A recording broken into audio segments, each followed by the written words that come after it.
Nagtiwala si Pangulong Ferdinand R. Marcos Jr. na mas magiging matatag pa ang relasyon ng Pilipinas at Estados Unidos. Kasunod ng pakikipagpulong kay outgoing U.S. Vice President Kamala Harris. Nagbabalik si Kenneth Pasyente.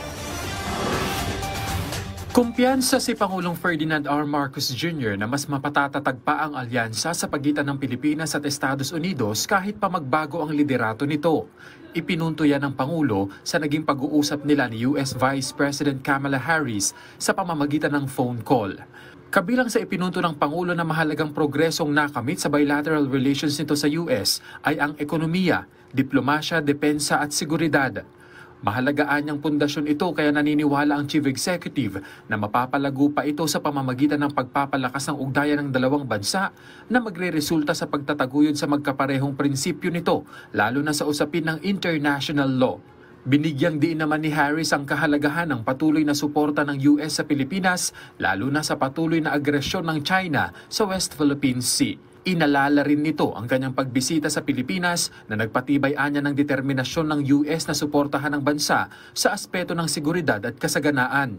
Ipinunto rin niya na suportado ng US Congress na mas mapalakas pa ang relasyon ng Estados Unidos at Pilipinas, lalo na sa seguridad, paglago ng ekonomiya, gayon din ng people-to-people relations. Bagay na kinilala naman ng punong ehekutibo kasabay ang pagpapasalamat kay Harris at sa mga hakbang ng US government para maipagpatuloy ang magandang relasyon ng dalawang bansa.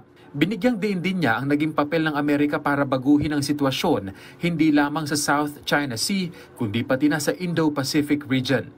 Ang tawag sa pagitan ni Harris at Pangulong Marcos Jr. ay naganap ilang araw lamang matapos ang trilateral phone conversation kasama sina US President Joe Biden at Japanese Prime Minister Ishiba Shigeru. Bagay na ayon kay Harris ay mahalaga dahil sa pamamagitan anya ng trilateral cooperation sa pagitan ng Pilipinas, US at Japan ay mas mapapalalim pa ang economic cooperation at mas mapagtitibay ang supply chain maging ang seguridad sa rehiyon. Ang US ang pinakamatagal at nag-iisang treaty ally ng Pilipinas.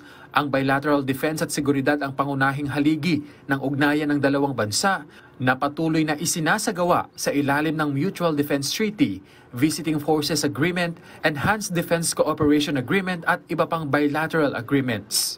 Kenneth Pasyente, para sa Pambansang TV, sa Bagong Pilipinas.